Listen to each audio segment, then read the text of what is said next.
শালার পরে টাকা পয়সা নাই, কালকে গার্লফ্রেন্ডে গেলে ঘুরতে যাব। টাকা পয়সা আব্বার থেকে চালাম, আব্বাও তো দিল না, কি যে করি।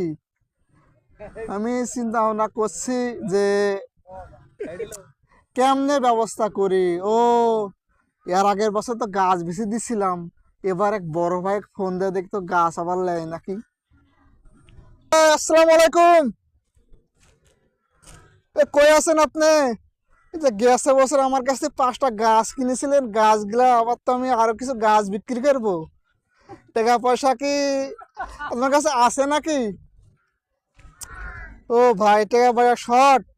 আচ্ছা ঠিক আছে ভাই, যে কয়টা পান সেই কয়টা নিন। গাছগুলা তো বিক্রি করে লাগবে, কালকে গার্লফ্রেন্ড গুলা বেড়াতে যাব সোয়াকপল্লী রিসোর্টে। আচ্ছা ঠিক আছে ভাই, তাহলে কালকে দুপুরের দিকে আসেন।